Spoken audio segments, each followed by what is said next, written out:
Sienna Lowell hadn't meant to crash the event, she was just trying to find her sister.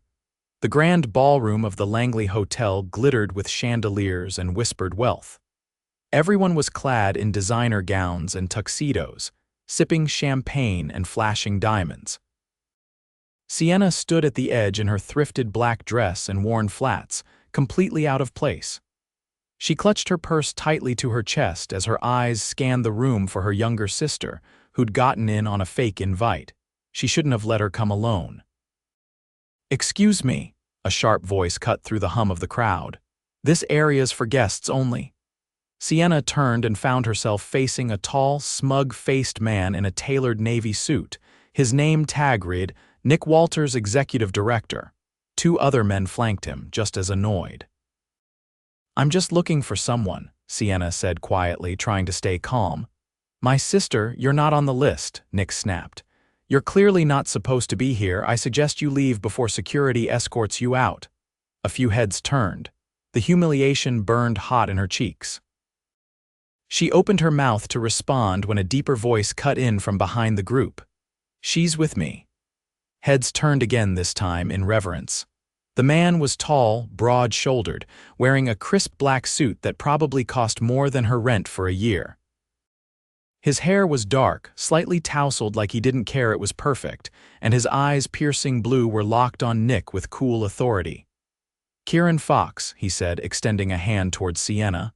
"I invited her." Sienna blinked. What? Nick faltered, instantly deflating. "Of course, Mr. Fox." I didn't realize what?" Kieran's voice was calm but edged with steel. "That you were embarrassing a woman in front of 100 people at my charity gala." Nick looked like he wanted to melt into the floor. Kieran turned to Sienna. "You okay?" She nodded slowly, still trying to process what was happening. "Yeah, thank you." "Good," he said, offering his arm. "Then come with me." She hesitated but slipped her hand into the crook of his arm. The heat of his body pressed against hers as he guided her through the ballroom, heads turning as they passed. Once they were out of earshot, she whispered, "You didn't have to do that." "I did," he said, "because that guy was being a prick." Sienna stared up at him. "You don't even know me." He glanced down, amused. "Not yet." He led her out onto a private balcony overlooking the city skyline. The night air was cooler there, quieter. Sienna stepped away from him and turned toward the view. "I'm sorry," she said. "I really wasn't trying to sneak in." "I know," Kieran replied, leaning against the stone railing. "You didn't look like someone trying to scam her way into free champagne." That made her laugh, and he smiled. "I was looking for my sister," she explained. "She's 17. She and her friend used a fake invite to get in. I just came to find her and get her out." "Do you know where she is now?" Sienna shook her head, worried. "I haven't seen her." Kieran pulled out his phone and tapped something. "I'll have someone find her." "You don't have to, I want to," he said simply. There was something about him. He didn't talk like the other men in suits inside. He wasn't trying to impress anyone. He seemed real. "You own this place?" she asked. "I own the hotel chain," he corrected, almost absently. "This is just one of 15, her eyes widened. "You're a millionaire," he grinned. "Last time I checked." "Then why did you help me?" His gaze softened. "Because you looked like you needed someone to." They stood in silence for a moment, the city lights flickering below. "I'm Sienna, by the way," she said. "Kieran," she smiled. "Nice to meet you, Kieran." A phone rang in his hand. He answered briefly, then turned to her. "They found your sister." "She's fine. Security's bringing her out through the side so she doesn't get in trouble." Sienna exhaled in relief. "Thank you." He studied her for a moment. "Do you want to stay a little longer?" She blinked. "Seriously, I'll get you a proper dress."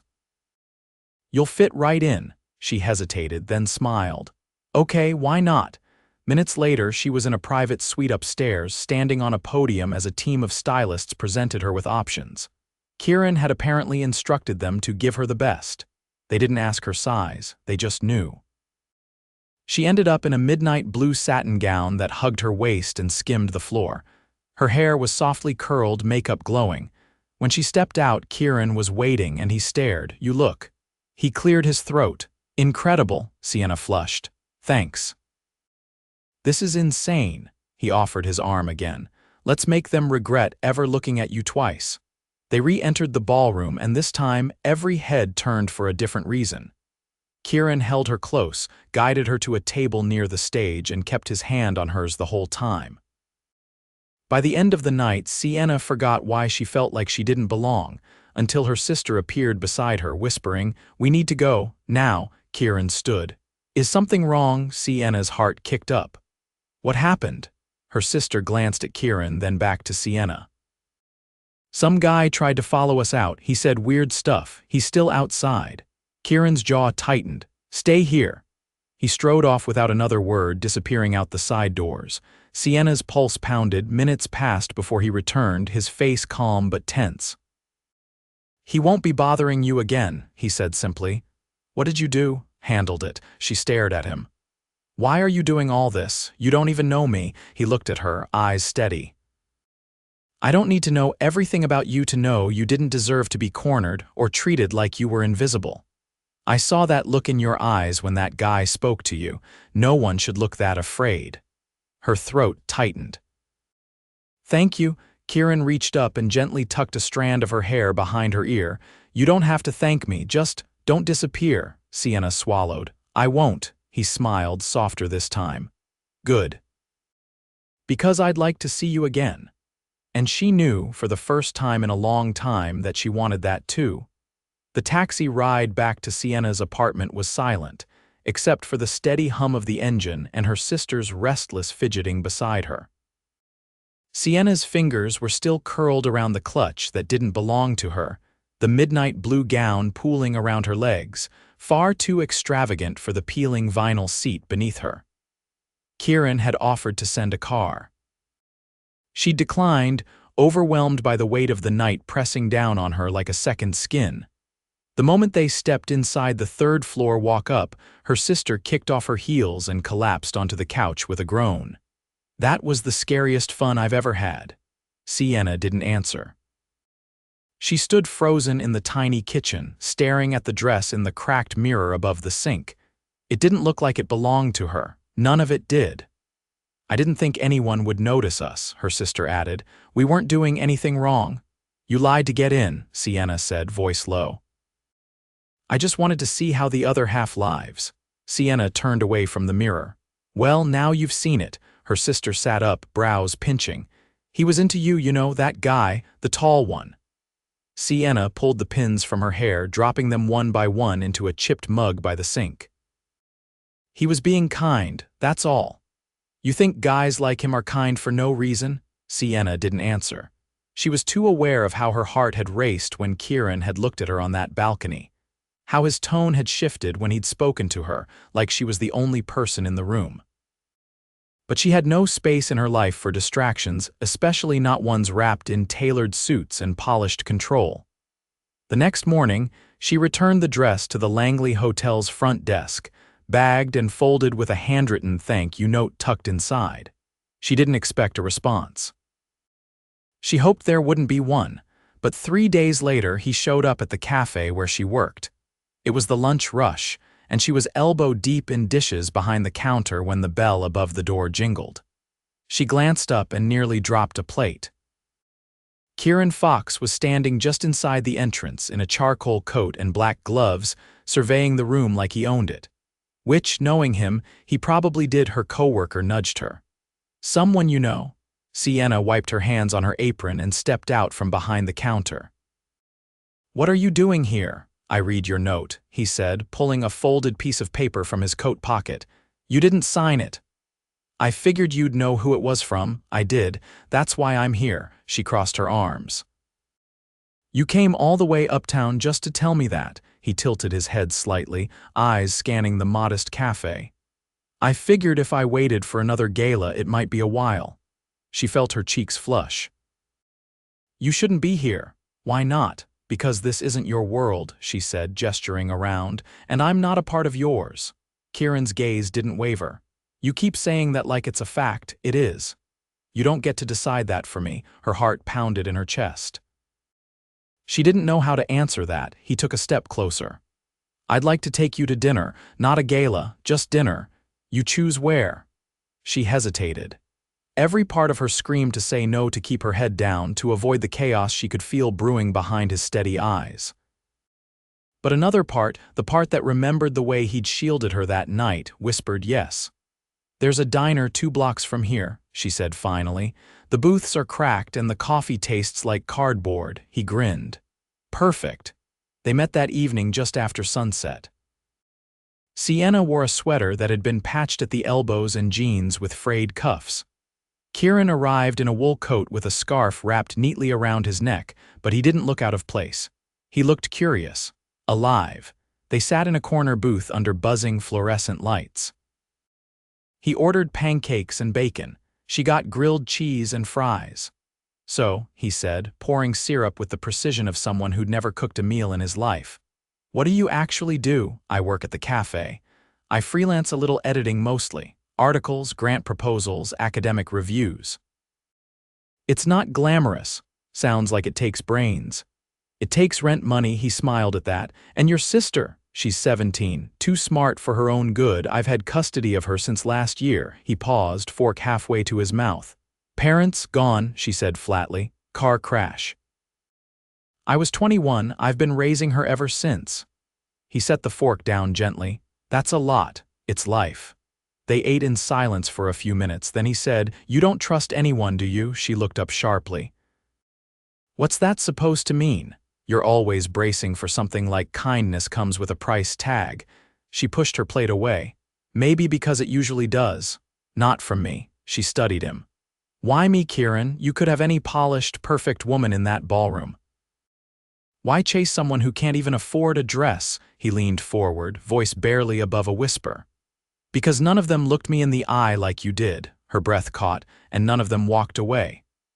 Sienna stared at him, every instinct warring with the growing heat in her chest. "This doesn't make sense." "Maybe not, but it feels like it does." That night when he walked her back to her apartment, he didn't try to kiss her, he didn't touch her at all.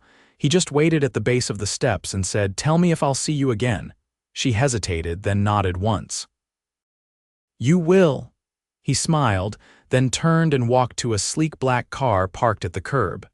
She watched the taillights disappear into the night before climbing the steps with a heart that beat just a little faster than it had that morning. She couldn't explain it. She didn't want to.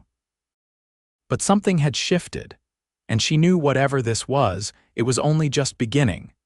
The first time Sienna stepped into Kieran's world in the light of day, it was through a revolving glass door that spun her straight into another universe. He'd invited her to lunch not at her restaurant, but at his office. The building itself was a sleek tower of steel and mirrored glass downtown, and the security guard at the front desk greeted her by name before escorting her to a private elevator. No button panel, just a key card and a silent ascent.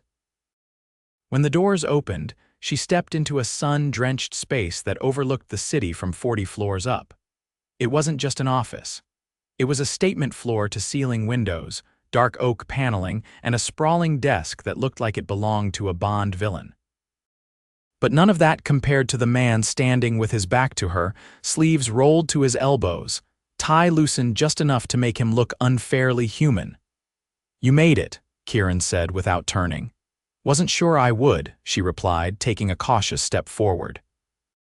"Your assistant sounded like she wanted to vet my DNA. She takes her job seriously," he said, finally facing her. "I told her to let you through, didn't I?" "You did." She glanced around. "Wasn't expecting this." "What were you expecting?" "Something with less." "Skyline." He laughed, and it was the first time she'd heard it fully. Warm, unguarded, like something that hadn't been used in a while. He pulled a chair out for her at a small round table set in the corner, already laid with silverware and 2 covered plates. "I had the chef from the Langley send lunch over," he said as he lifted the lids. "I hope you like salmon." "I've never had it," she said, sitting slowly. He paused. "Never, not unless you count a can with a cartoon fish on it." Kieran picked up his fork, but his gaze stayed on her. "Let me know if it lives up to the hype." She tasted it, expecting to fake a polite reaction, but it was buttery, crisp, and so light it practically melted. "Okay," she admitted.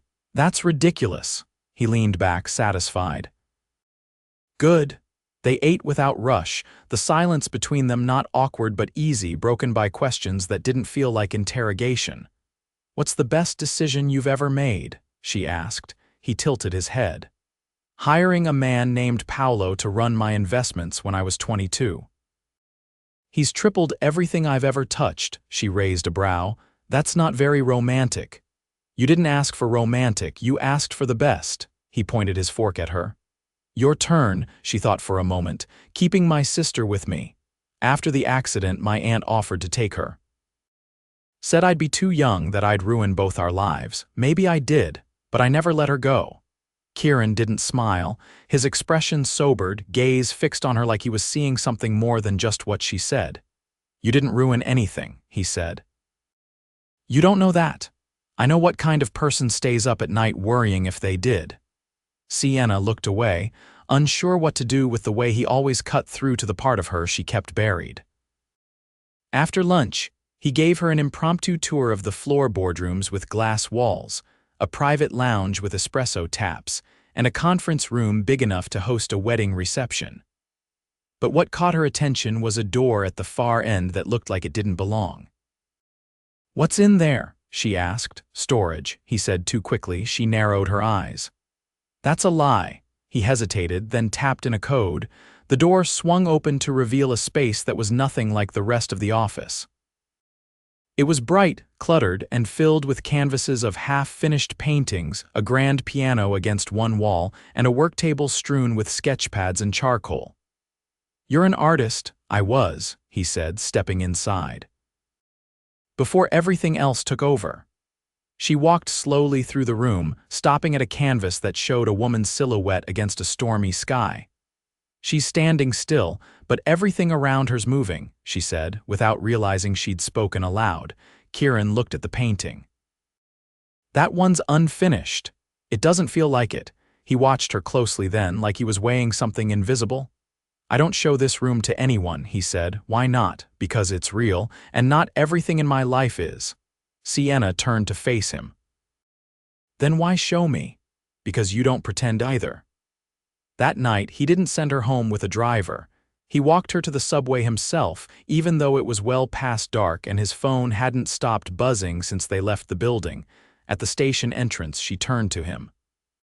"You didn't have to walk me." "I know," she hesitated. "This is different." "It is." "I don't know what to do with that." "You don't have to do anything," he said. "Just let it be." 2 days later, he called her again, not to schedule a dinner, but to ask if she'd join him for a weekend event in the Hamptons.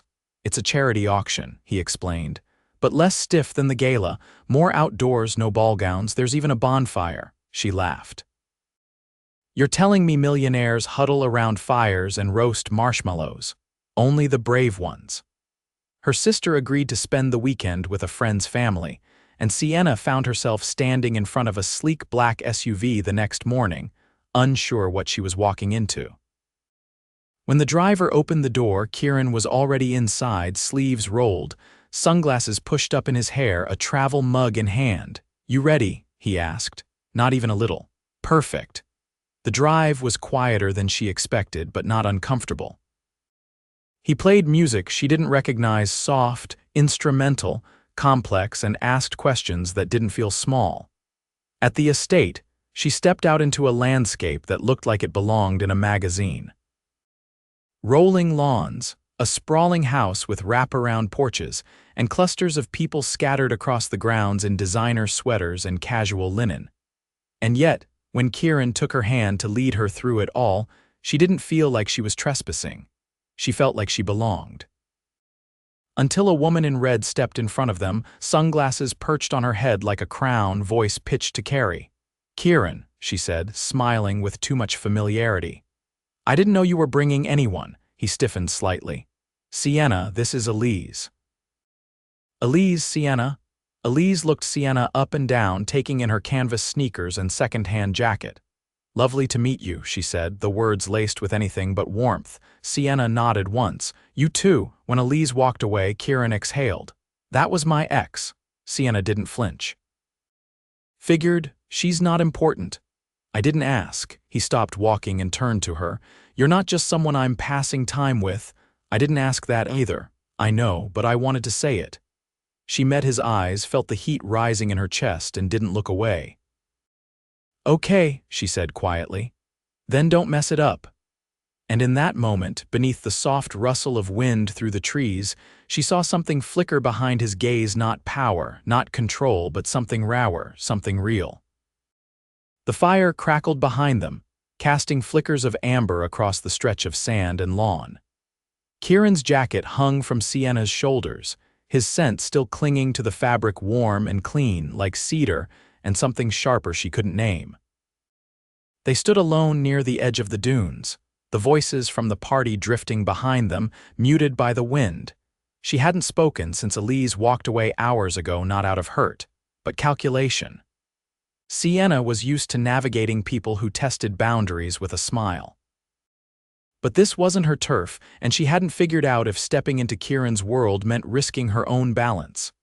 "You're quiet," he said, standing just beside her, hands tucked into his pockets, eyes on the horizon. "I'm thinking, about Elise?" "No." "About what would happen if I walked away from all of this right now?" Kieran turned fully toward her. "Do you want to?" "I don't know yet." He didn't pretend to be unaffected. His features tightened just enough to betray the tension building under his sharp exterior. "You're not trapped, Sienna." "You never were. I know that." She looked down at her bare feet in the cool sand. "But I also wasn't looking for this. You didn't just show up, you shifted everything, and I'm still trying to decide if I'm ready to let anything shift." Kieran stepped closer, didn't touch her. "I never wanted to complicate your life." "That's the thing," she said, finally meeting his gaze. "You didn't complicate it. You made it feel like it mattered again. That's the part that scares me."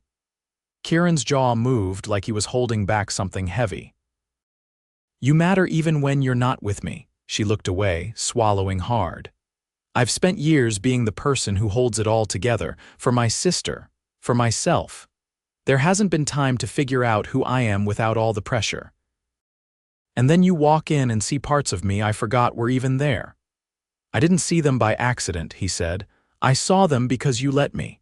Sienna turned toward the firelight, watching the silhouettes of guests laughing and sipping wine in clusters. "They're watching me, judging. Wondering what I'm doing here." "Let them," he said simply. "They don't get to define you." "And what about you?" Her voice dipped low. "What happens when the newness wears off and I'm just the woman who doesn't know which fork to use at your fundraiser dinners?" Kieran didn't flinch. "Then I'll be the man who uses the wrong one with you." That broke something in her. She barked out a laugh, unexpected and raw. "You're impossible." He stepped in then, close enough that she could feel the heat of him even through the borrowed jacket. "I've never had anything real, Sienna. Not one thing in my life that wasn't a performance or a transaction, until I met you." Her pulse pounded hard behind her ribs. "You can't say things like that unless you mean them." "I've never said them to anyone else," he said. "And I've never meant anything more." She stared at him, searching for cracks, for openings that might reveal the lie, but there weren't any. There was only him, standing in front of her like he'd already made the decision, like he'd been waiting for her to make hers. She took a breath, then another. "Okay," he blinked. "Okay, I'm not walking away." The wind picked up and he reached out finally to take her hand. "Then I need you to know something," she nodded. "I love you." Her chest ached just hearing it. Not from doubt, but from the brutal truth of it settling into her bones. "You're sure?" "I've never been more sure of anything in my life." And then she kissed him, not tentative, not careful. She kissed him like her entire world tilted forward and landed in his hands, and he kissed her back like he already knew it had. The next morning, they drove back into the city with the top down on his car. The wind tangled her hair, and for the first time in years, she didn't care. She looked over at him as he drove, sunglasses shielding his eyes but not the small smile tugging at the corner of his mouth. Back at her apartment, she expected the glow to fade. But her sister was waiting at the kitchen table with a half-eaten breakfast and a raised brow. "So," she said, "did you fall in love with the millionaire or not?" Sienna froze, her sister shrugged. "I saw his name in that magazine you left on the couch. He's on the cover. I figured it out." Sienna sat across from her. "It's complicated, but good," she smiled softly. Yeah. Good. That night, Kieran came to their building. He didn't arrive in a limo or send a driver. He walked up the stairs, knocked on the door like a normal man, and introduced himself properly. "I'd like to take you both to dinner," he said to her sister. "If that's okay." Her sister looked him up and down without blinking. "As long as there's pizza." "There's always pizza," he said. Dinner turned into laughter, turned into stories, turned into the three of them walking home under city lights, the air warm even in the shadows. Weeks passed. Then months. Sienna didn't move into his penthouse. He didn't ask. Instead, he came to her place with groceries, with takeout, with books he thought she'd like. He helped her fix the dripping faucet in the kitchen. She helped him repaint the forgotten art room in his office. They built something that didn't feel borrowed from his world or hers. It felt theirs. One morning she woke up to find a small velvet box on the windowsill beside a cup of coffee. She opened it carefully. Inside was a necklace. Simple, elegant. A thin gold chain with a single sapphire in the center. The note beside it said only, "So you always have something that matches your fire." She didn't cry. She didn't panic. She just put it on and walked into the kitchen where he was flipping pancakes. "You're wearing it," he said, eyes bright. "I love it." He set the spatula down.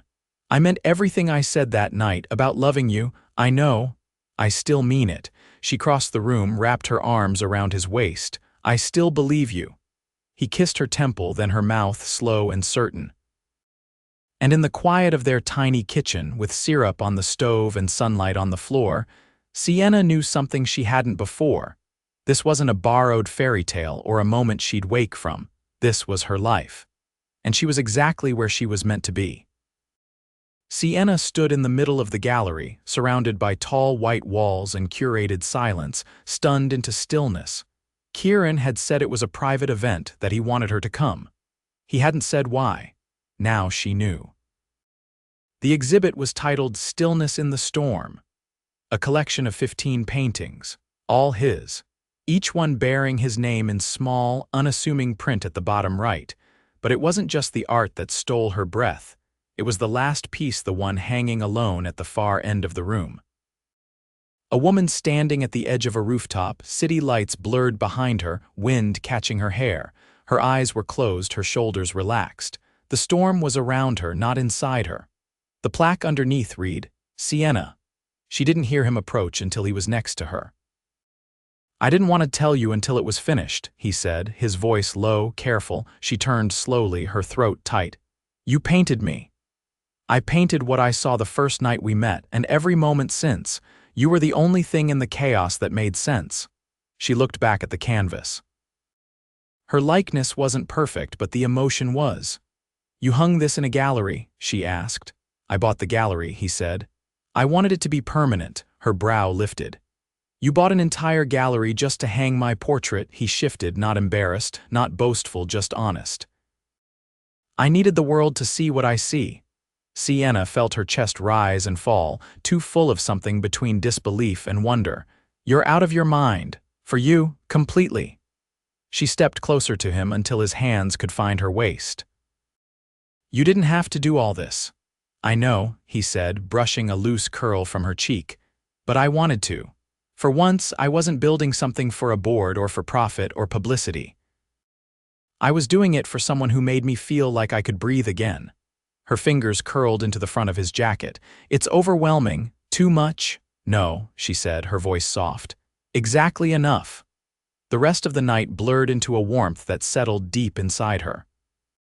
The guests filtered out slowly, and as the gallery lights dimmed, Kieran led her upstairs to a small private terrace above the space. The city stretched out below them, alive and glowing in the quiet. "I've been thinking about something," he said, leaning against the railing, his tone more cautious now. She tilted her head. "That's dangerous. I know, but I keep circling back to the same thought. Which is, I want you in every part of my life, not just on weekends. Not just when I can slip away from meetings. I want you in the morning before I leave, and when I come home, I want all of it. The quiet parts, the chaos, you." Sienna's heart beat so loudly she was sure he could hear it. "You don't have to say anything now," he added quickly. I know your sister's still in school and your life's here and everything's complicated, but I'm not going anywhere. I'll wait as long as it takes." She stepped right into him, her hands resting over his heart. "I don't want you to wait." His eyes searched hers. "You're sure?" "I'm tired of being cautious, of thinking I have to carry everything alone. You love me without asking for anything back. You see me, and I'm ready for this, all of it." Kieran exhaled, almost in disbelief. "Are you saying what I think you're saying?" "I'm saying," she said, her voice steady, "if you want to build a life with me, I'm not just ready, I want to start tomorrow." A laugh burst from him, unfiltered and joyful. He pulled her into his arms, lifted her off her feet, and spun her once before setting her down gently. "I was going to wait to ask you this," he said, reaching into his coat pocket, "but you just made it impossible." He pulled out a simple velvet box, no flourish, no crowd. Just them, the city, and the truth between them. He opened it to reveal a ring, elegant, understated, with a single diamond set in a band of platinum. "Will you marry me?" She stared at it for a moment, then met his eyes. "Yes, I will." The kiss that followed wasn't rushed. It didn't need to be. It was anchored by everything they'd been through: quiet strength, unspoken understanding, and the kind of love that doesn't scream but roots itself deep and wide. 2 months later, under a canopy of soft lights and spring blooms, they married in the garden behind the gallery. Her sister stood beside her, beaming, in a dress Sienna had helped her pick out. The vows were spoken with no microphones, no spectacle, just words that promised forever without condition. Kieran wore a black linen suit, no tie, sleeves rolled just like always. When he looked at her walking toward him, he didn't blink. He didn't breathe. He just reached for her like he'd been waiting his whole life to do it. After the ceremony, they danced barefoot under the stars. The guests faded into the background. The music softened. And when he whispered, "You changed everything," she whispered back, "So did you." They moved into a new space a few weeks later, not his penthouse, not her apartment, but a townhouse they found together.